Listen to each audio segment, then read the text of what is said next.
नमस्कार, स्वागत है आपका थिंक 360 में। मैं हूं लोकेंद्र किलानौत। मुद्दे सियासत से इतर भी हैं जिन पर सियासत होती है। विद्याधर नगर के विधायक नरपत सिंह राजवी के एक सवाल पर सरकार ने बताया है कि राजस्थान में 19,000 किसानों की जमीन कुर्क हुई है। किसानों के नाम पर राजस्थान सरकार के भी बड़े बड़े दावे हैं, बड़े बड़े वादे हैं। सरकार लगातार ये कहती है, ये घोषणा करती है कि राजस्थान की सरकार किसानों को समर्पित है, लेकिन एक सवाल ने पूरे राजस्थान की सियासत को कहीं ना कहीं हिलाकर रख दिया है और अब भारतीय जनता पार्टी इसे बहुत बड़ा मुद्दा बनाने जा रही है। वहीं भाजपा नेता किरोड़ीलाल मीणा ने आज प्रेस कॉन्फ्रेंस की और प्रेस कॉन्फ्रेंस में जिस तरह के ऐलान किरोड़ीलाल मीणा ने किए वो कहीं ना कहीं चौंकाने वाले हैं। किरोड़ीलाल मीणा ने राजस्थान के मुख्यमंत्री अशोक गहलोत पर सीधे सीधे भ्रष्टाचार के आरोप लगाए, उनके एक रिश्तेदार पर भ्रष्टाचार के आरोप लगाए और ये ऐलान किया कि वो अभी शांति धारीवाल पर एक प्रेस कॉन्फ्रेंस करेंगे। वो दूसरे विभागों में जो घोटाले हुए हैं उन पर भी प्रेस कॉन्फ्रेंस करेंगे और इन्हीं मुद्दों पर आज हम चर्चा करेंगे वरिष्ठ पत्रकार और राजनीतिक विश्लेषक प्रदीप बेदावत के साथ में। प्रदीप जी, हर सरकार ये बताने की कोशिश करती है और चुनावी साल में तो अक्सर ये ज्यादा होता है कि किसानों के मुद्दे होते हैं, किसानों के लिए वादे होते हैं, किसानों के लिए योजनाएं होती हैं। किसान से इतर कोई भी सरकार कुछ ना तो देखिए 2018 का अगर आप विधानसभा चुनाव देखें, मुझे याद है मैं उस समय जालोर में था और जालोर ही की सभा में राहुल गांधी ने 1 से 10 तक गिनती गिनी थी। ये कहा था उन्होंने कि हम 10 दिन में किसानों का कर्जा माफ कर देंगे।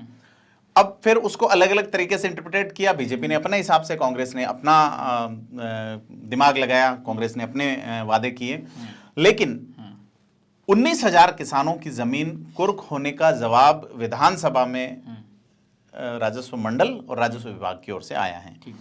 तो यह साबित होता है, अब ऐसा तो है नहीं कि वो जो कर्ज माफी है वो इससे जुड़ी हुई है, लेकिन इसको अगर ऐसे देखें कि राजस्थान में कृषि विभाग है जो कि केंद्र सरकार के भी अधिकारी उसमें होते हैं, उसके अलावा किसान आयोग है, उसके अलावा बीज निगम है, भूमि विकास बैंकें हैं, कोऑपरेटिव बैंक है। ये बहुत सारी जो है वो किसानों के कल्याण को लेकर राजस्थान में 51 योजनाएं चल रही है और इस प्रदेश में 19,000 किसान अगर अपनी जमीन कुर्क करवाने की स्थिति में है तो निश्चित तौर पर पिछले 2 साल में अगर आप किसान के नाम पे अलग बजट का दावा कर रहे हैं तो फिर इन दावों की हकीकत यह है।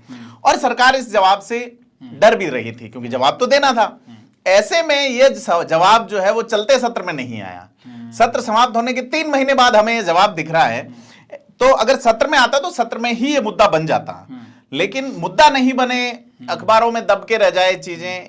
तो अगर बीजेपी इस मुद्दे को अभी तक उठा नहीं है मुद्दा, अगर बीजेपी इस मुद्दे को उठाती है तो आवाज जो है वो बहुत दूर तलक जाएगी। इसमें खास करके उन क्षेत्रों के किसान ज्यादा हैं जहां कांग्रेस की अच्छी खासी सीटें आई हैं।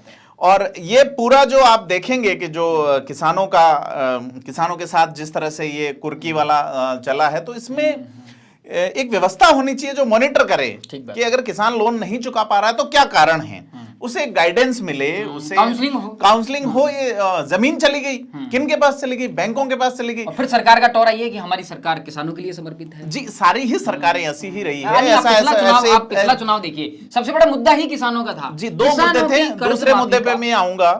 दूसरा मुद्दा जो है वो युवाओं का था, बेरोजगारी मिटाना और पेंशन देने का। रोजगार देंगे और तो वो पेपर लीक से जुड़ता है, फिर भ्रष्टाचार से जुड़ता है, जिसपे डॉक्टर किरोड़ीलाल मीणा ने आज सरकार की एकदम से पोल खोल के रख दी है। उन्होंने नाम लिया है, उन्होंने आरपीएससी के पूर्व मेंबर रहे शिव सिंह राठौड़ का नाम लिया है और भी कई लोगों के नाम लिए हैं कि, और उन्होंने जिस तरह से सिलसिलेवार एक तरीके से डिटेल्ड इंफॉर्मेशंस दी है, उससे साफ होता है कि दाल पूरी काली है और उस पूरी काली दाल की उस तरह से सफाई होनी चाहिए जैसे सचिन पायलट कह रहे हैं कि रिफशफल होना चाहिए। आप उन युवाओं के भविष्य के साथ खिलवाड़ कर रहे हो जो राजस्थान का फ्यूचर है, वो कुर्सियों पे बैठेंगे। आप अपने चहेतों को, गोविंद सिंह डोटासरा का उल्लेख उसके अंदर है, एक और परिवार का उल्लेख है, मजाक बना के रख रखा है सिस्टम को। और जो मुख्यमंत्री है उनको लेके आज किरोड़ीलाल मीणा ने जिस तरह से, जिस अंदाज में उन्होंने सीधा नाम लिया है कि मैं राजस्थान के मुख्यमंत्री पर यह आरोप लगाना चाहता हूं। उन्होंने जो आईटी डिपार्टमेंट में घोटाले का खुलासा किया और उन्होंने कहा कि 5,000 करोड़ का घोटाला है। मुख्यमंत्री के कोई रिश्तेदार हैं राजेश मीणा, राजेश सैनी, उन्होंने सब नाम लिया कि उनकी मिली भगत से आईटी डिपार्टमेंट में इतना बड़ा घोटाला हुआ है, डिवाइस खरीद में बड़ा घोटाला हुआ है, कोई कंपनियां उसमें शामिल है, उसमें घोटाला हुआ है। तो उन्होंने सिलसिलेवार जिस तरीके से, टेक्निकल तरीके से, जिस फैक्ट के साथ में उन्होंने बात रखी, तो ये एक बड़ी बात है कहीं ना कहीं। देखिए, आईटी जो है वो इंफॉर्मेशन एंड टेक्नोलॉजी है, और एक है इंफॉर्मेशन एंड जो DPR, department of public relation, information and public relation. तो इंफॉर्मेशन एंड पब्लिक रिलेशन का एक बजट रिलीज हो गया कि आप इतना पैसा एड में, विज्ञापन में, चौथी बार सरकार, और इसमें इतना ही खर्च कर सकते हो। तो डिजाइन बॉक्स को जो पैसा दिया गया है, ये ऐसा सुनने में आ रहा है कि वो ज्यादातर पैसा, और पैसा कोई 1-2 करोड़ रुपए नहीं है, सैकड़ों करोड़ रुपए हैं जो आईटी डिपार्टमेंट से निकाले गए। इसी तरीके के आईटी के जो पहले शुरुआत में जब आईटी इंप्लीमेंट होती है, कोई भी कंपनी जब शुरू होती है, तो सबसे ज्यादा खर्चा तभी होता है। इक्विपमेंट्स खरीदने होते हैं आपको, और सॉफ्टवेयर्स खरीदने होते हैं। उसके बाद तो क्या है कि उनका रखरखाव, इक्विपमेंट का अपग्रेडेशन है, और सॉफ्टवेयर के मैनेजमेंट है।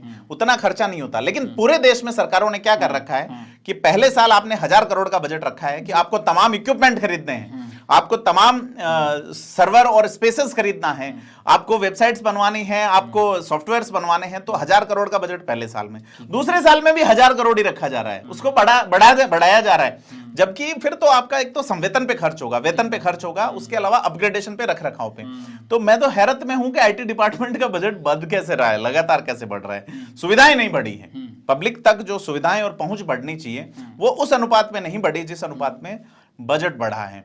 ये मैं वन विभाग को देखता हूं तो बड़ा आश्चर्य में होता हूं। राजस्थान में जब आईएफएस अधिकारी एक समय में इतने हुआ करते थे जितने टाइगर थे, आज आईएफएस अधिकारी 4 से 8 गुना हो गए। टाइगर जो है वो थोड़े से रह गए, वन्य जीव घट गए, लेकिन ऑफिसर बढ़ रहे हैं। तो यही इस डिपार्टमेंट में है। तो ये सारी चीजें जो है वो कुल मिला के एक बड़ा खेल है। मैं ये नहीं कहता कि अशोक गहलोत जी की जो सरकार है तीसरी बार, और जिसके चौथी बार आने की प्रतीक्षा, दावा और इस तरह से किया जा रहा है, वो ही इस मामले में इन्वॉल्व है। नो, सारी ही सरकारें ऐसी रही हैं न। और ये चाहे वो उनकी पूर्ववर्ती सरकार रही हो, चाहे वो बीजेपी की पूर्ववर्ती सरकार रही हो, ये जो कार्मिक जो लोग हैं, आप अगर चाणक्य की नीति पढ़ें, अच्छा कौटिल्य का अर्थशास्त्र, तो उसमें कहा जाता है कि जिस तरह से पानी के अंदर मछली जो है, समुद्र की मछली, उससे आप ये अपेक्षा कर सकते हो कि वो समुद्र में रहते हुए पानी नहीं पिए, ऐसी ही अपेक्षा कर्मचारियों से है, ऐसी ही अपेक्षा जो अधिकारियों से है ना, तो वो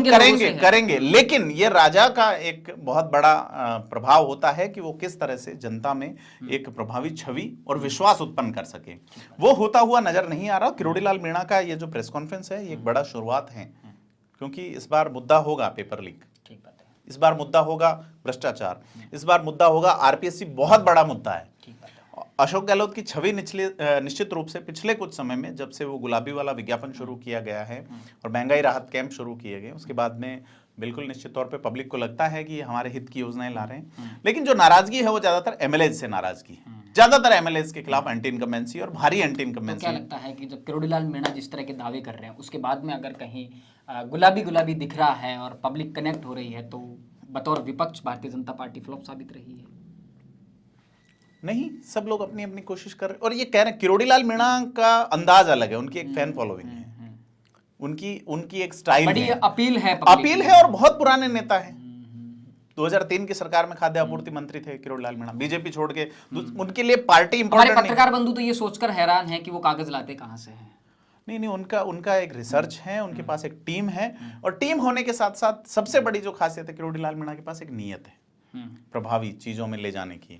वो अपने हिसाब से चीजें एग्जिस्ट करवा लेते हैं, इसीलिए फैन फॉलोइंग। लोग मरते हुए पत्र में उनका नाम लिख रहे हैं कि मुझे न्याय यही दिला सकते हैं। तो ये विश्वास अनायास नहीं आता। रोचक बात देखने को मिली किरोड़ी लाल मीणा की प्रेस कॉन्फ्रेंस में कि वो ईडी में कल ये जो घोटाला उन्होंने उजागर किया है, ईडी के पास इसकी शिकायत करेंगे। पत्रकार ने सवाल किया कि जांच एजेंसियां दूसरी है, ये तो मनी लॉन्ड्रिंग से रिलेटेड डिपार्टमेंट है जो इन सारी चीजों की जांच करता है। तो फिर उन्होंने जो दावा किया कि उन्होंने बाकी के जो घोटाले हुए उसमें उन्होंने एक एफआईआर दर्ज करवाई, एसीबी के पास में जब परिवाद दर्ज करवाया, तो उसमें राजस्थान सरकार का उन्होंने एक कागज दिखाया, उसमें लिखा था कि ये मामला जांच करने लायक नहीं है। तो फिर वो कहीं ना कहीं बात उनकी अपील करती है कि जब राजस्थान सरकार की एजेंसियां, चूंकि ईडी राजस्थान में एंट्री हुई है, तो उसे राजनीति के चश्मे से जोड़कर देखा जा रहा है कि ये द्वेषतापूर्ण कार्रवाई है। नहीं, ऐसा नहीं। ईडी पहले भी आई थी। अशोक गहलोत के बड़े भाई अग्रसेन गहलोत पे यूरिया घोटाले में बड़ी मनी लॉन्ड्रिंग का आरोप है। 2009 के अंदर, उस समय अशोक गहलोत की ही कांग्रेस की सरकार थी। तो कल जिस तरह से मुख्यमंत्री की प्रतिक्रिया आई है, मीडिया के बहुत सारे हाउसेज उसको उससे जोड़ के देख रहे हैं। कांग्रेस सरकार की तरफ से कहा जा रहा है कि राजस्थान की जो एजेंसी है, अशोक गहलोत का खुद का बयान है कि हमारी एसीबी बहुत अच्छा काम कर रही है, हमारी एसओजी बहुत अच्छा काम कर रही है, तो दूसरी एजेंसी की देखिए आपके हिसाब से काम कर रही है वो। नहीं, लेकिन किरोड़ीलाल मीणा ने उसका डॉक्ट्रिन ऑफ नेचुरल जस्टिस को आप समझिए। किसी भी न्याय व्यवस्था में जो न्याय का नैसर्गिक सिद्धांत है कि जिस पे आरोप है वो कभी जांच अधिकारी नहीं हो सकता। यहां आरोप सरकार पे है, निश्चित तौर से सरकार के ऊपर आरोप है। अगर मंत्री पे आरोप है तो कलेक्टिव रेस्पॉन्सिबिलिटी पूरी सरकार की। अगर मंत्री इस्तीफा नहीं दे रहा है और जांच हो रही है, व्यवस्था, अब ब्रजभूषण सिंह वाले मामले में क्या हो रहा है, वो जांच को प्रभावित करने वाली स्थिति में तो नहीं है, एक एमपी तो है, ठीक बात है, लेकिन उसका इस्तीफा मांगा जा रहा है कि साहब वो इस पद पे है, जब नहीं रहेंगे तब जांच प्रभावी हो पाएगी। ठीक है, हटाया जाना चाहिए। अगर मान लीजिए कि वो कुश्ती महासंघ, इसलिए कुश्ती महासंघ को आईओए ने बर्खास्त कर दिया। अब कुश्ती महासंघ में अगर ये बातें हैं, लोगों के पास कोई इंफॉर्मेशन है, तो वो बेधड़क दे सकेंगे। उसी तरह से आप मिनिस्टर को बिना अगर इस्तीफा दिए यहां की एजेंसी से जांच करवाएंगे, जांच प्रभावित होगी। ये न्याय का नैसर्गिक सिद्धांत है। अगर आप उसका जो प्राकृतिक न्याय के सिद्धांत भी कहते हैं इसको, तो राजस्थान में अब बड़ी चीजें होने वाली हैं। क्योंकि मैंने कहा ना, जिसके पीछे ईडी लग जाता है वो पास्ट टेंस में चला जाता है अंग्रेजी के अंदर। तो पहले अशोक गहलोत के जो भाई हैं उनको लेके मामला आया था। इसके अलावा धर्मेंद्र राठौड़ जो अशोक गहलोत के, किरोड़ीलाल मीणा ने भी आज जिक्र किया उस घटना का जी, राजेंद्र गुड्डा का जिक्र किया कि कोई लाल किताब, जिसके बारे में राजेंद्र गुड्डा भी अक्सर चर्चा, हमारे इसी ऑफिस में राजेंद्र गुड्डा का जब इंटरव्यू लिया था हमारे वरिष्ठ साथी श्रीपाल सत्तावत जी ने, तब राजेंद्र गुड्डा ने कहा था कि एक डायरी थी और उस डायरी में ऐसी सारी चीजें थी जो किसी के हाथ लग जाती। तो उसमें 3 लोग गए थे, जिनमें से बाद में मंत्री बने या मंत्री के पद दिए गए उनको।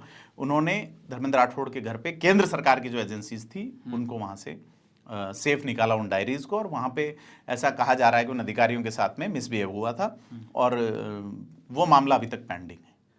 तो जो आसान कौड़ी दिख रही है, कहाँ है वो लाल किताब, वही तो राजेंद्र गुड्डा नहीं बता रहे हैं। वो कह रहे हैं कि नहीं, वो बस गोल कर गए उस बात को। लेकिन इस पे चर्चा होनी चाहिए। पायलट की जनसंघर्ष यात्रा थी, उसमें भी उन्होंने इशारा किया था कि मेरे पास सबूत है। हाँ, तो शायद वो लाल किताब का एक कोई चमत्कारी पन्ना राजेंद्र गुड्डा देखो क्या करते हैं, क्योंकि वो 360 डिग्री ट्विस्ट होने के लिए फेमस रहे हैं। ठीक बात है। तो अब इसमें आप ये देखिए कि अपना, खैर इसको आप राजनीति और सियासत से अलग रखिए। मुद्दा क्या है? मुद्दा है कि जो जरूरतमंद का और योग्य का, जरूरतमंद है और योग्य भी है, उसके बावजूद आप उसका हक मार रहे हैं। और अगर ये बात उठ रही है तो निश्चित तौर पे एक बड़ा रिशफल की आवश्यकता है। न केवल आज वाली प्रेस कॉन्फ्रेंस, बाकी किरोड़ीलाल मीणा की ओर से जो डिटेल्ड जारी की गई है, जिस तरह से वो प्रेस कॉन्फ्रेंस, बिल्कुल जिस तरह से शिव सिंह राठौड़ का नाम आया, जिस तरह से एक प्रोफेसर का नाम आया, शायद उनका नाम कोई शिवदवाल सिंह और ऐसा कुछ नाम है, उसका नाम आया, उसकी पोस्टिंग और इन चीजों का नाम आया है, तो चीजें को रिलेट कर रही है कि भूपेंद्र यादव जब मना करते हैं तो उन्हें कहा जाता है कि भूपेंद्र यादव छुट्टी चले जाएं। डोटासरा के जो परिवार के लोग हैं, जो कांग्रेस के अध्यक्ष हैं, पूर्व में मंत्री रहे हैं, उनको इतने इतने नंबर देने हैं, ये नंबर, तो वो आरोपों का खंडन होना चाहिए और खंडन सबूतों के साथ होना चाहिए। अगला अगर फैक्ट दे रहा है तो सबूतों के साथ खंडन हो। ये केवल चुनावी सभा में लगाए हुए आरोप नहीं है, ये मीडिया के सामने है, राजस्थान के 8 करोड़ जनता के सामने है। और ये जो इश्यू है ना, ये ऐसा नहीं है कि आपने एक सड़क बना ली और उसमें पैसे खा गए। ठीक है, सड़क टूट गई और वापस बन जाएगी, भ्रष्टाचार का, इसमें आप पीढ़ियां खराब कर रहे हो। ठीक बात है। अगर एक गलत, एक भ्रष्ट और एक नकल मारने वाला व्यक्ति अगर राजपत्रित अधिकारी की कुर्सी पा जाता है तो वो कैसा न्याय करेगा? उस व्यवस्था में बैठने वाला व्यक्ति यही तो देख रहा है। और सचिन पायलट की मांग जो है वो यही है कि न्याय हो। न्याय कौन करेगा? नकल से आए हुए लोग, एक जिले के लोग 100 सब इंस्पेक्टर बन रहे हैं, ठीक है, उनकी योग्यता है। तो क्या एक ही इलाके से अगर इतने सारे लोग आ रहे हैं तो फिर आपकी व्यवस्था पे सवाल है कि पेपर लीक नहीं हुआ होगा, लेकिन उस इलाके की कोचिंग एक जगह ऐसी हुई होगी जहां वो पढ़ाया गया जो पेपर में आने वाला था। ठीक बात है। तो ये एक मजाक होके रह गया है। और राजस्थान की कार्यपालिका में या न्यायपालिका में अगर ऐसे लोग आ गए, जो न्यायपालिका इन द सेंस के कार्यपालिका में बहुत सारी सीटें ऐसी होती है जो कि जुडिशियल पावर रखती हैं, जिनका एग्जाम आरपीएससी लेती है, तो राजस्थान के लिए बहुत बड़ा खतरा होगा। एक और इशू मैं आपको बता दूं, अभी एक बड़ा इशू आया है जिसमें दैनिक भास्कर ने एक बहुत बड़ी स्टिंग जैसा किया है कि जो महंगाई राहत कैंप चल रहे हैं इसके अंदर वो लोगों का डेटा जो है वो प्राइवेट लोगों को दिया जा रहा है, जन आधार नंबर दिए जा रहे हैं, मोबाइल नंबर दिए जा रहे हैं, पूरी डिटेल दी जा रही है। क्या यूज नहीं हो सकता? यही मेवात वाले इलाके में कुछ लोग जो है एक्सटॉर्शंस जैसा क्राइम कर रहे हैं, आपके बैंक खातों से पैसा उड़ा रहे हैं, जामताड़ा बन गया है। ठीक है, और पॉलिटिकल पार्टियों को आपके नंबर देके इन्फ्लुएंसिंग की जाती है। तो खेल हो रखा है राजस्थान की जनता को बिल्कुल। मेरे एक मित्र हैं गिरीश जोशी जी, कवि हैं, वो कहते हैं कि मर गए सारे लोग देश के, बचे हैं केवल वोट। तो वोट नहीं बचे हैं, ये लोग हैं, और इन लोगों से ही राजस्थान बनता है। आपके वोटों से सरकार बनती है, लेकिन इसमें गंभीरता से देखा जाना चाहिए निश्चित तौर पे। ठीक बात है। एक और डिटेल जारी की है किरोड़ीलाल मीणा ने कि अब वो सिलसिलेवार प्रेस कॉन्फ्रेंस करेंगे, इन्हीं चीजों पर करेंगे। एक प्रेस कॉन्फ्रेंस शांति धारीवाल पर होने वाली है जी बिल्कुल। एक प्रेस कॉन्फ्रेंस होने वाली है वैभव गहलोत पर, जो कि मुख्यमंत्री के बेटे हैं और उनके बिजनेस पार्टनर जिनका उन्होंने नाम लिया है किरोड़ीलाल मीणा ने, रतनकांत करके कोई है। हाँ। तो किरोड़ीलाल मीणा का जो अंदाज है देखकर लग रहा है कि लंबी तैयारी है। हाँ, किरोड़ीलाल मीणा अभी तक समंदर खामोश था, तो लगता है कि तूफान की तैयारी थी। लेकिन किरोड़ीलाल मीणा से पहले अब 2 दिन बाद देखते हैं 11 को सचिन पायलट क्या करते हैं। ये भी देखने वाली चीज है, क्योंकि मुद्दे मिल रहे हैं आपस में। किरोड़ीलाल मीणा बीजेपी नहीं है, किरोड़ीलाल मीणा अपने आप में एक अलग आइडेंटिटी, वो खुद संस्था है ना। तो वो लोगों का भरोसा है, सबसे बड़ी बात। उनके एक इशारे पे लोग आते हैं और वो अपने लोगों के लिए लड़ते हैं, हक और हकूक के लिए लड़ते हैं। इसी तरह से सचिन पायलट अब उसी जोनर में जा रहे हैं। उन्होंने कहा है ठीक है सीज फायर है, लेकिन क्या रहता है अभी तक उनकी बातें नहीं। और अगर सचिन पायलट कुछ नहीं करते हैं तो निश्चित तौर पे वो उस एक बड़े ओरा में कहीं खो के रह जाएंगे। एक प्रतिभाशाली लीडर जो है, और राजस्थान की जनता नहीं चाहेगी कि इस तरह से एक प्रभावी विकल्प उनके सामने हो सकता था और वो कहीं नेपथ्य में खो जाए किसी की राजनीतिक महत्वाकांक्षाओं को, किसी की आने वाली पीढ़ी की राजनीतिक महत्वाकांक्षाओं को पूरा करने के चक्कर में। ठीक, बहुत सारे मुद्दों पर आज चर्चा की, बहुत गंभीर मसलों पर चर्चा की। भ्रष्टाचार लगातार राजस्थान का एक बड़ा मुद्दा बनता जा रहा है। कल जैसे ही राजस्थान की सियासत का मौसम बदलेगा, आपके साथ चर्चा में फिर जुड़ेंगे। राजस्थान से जुड़े तमाम मुद्दों को जानने समझने के लिए जुड़े रहिए थिंक 360 के साथ। धन्यवाद।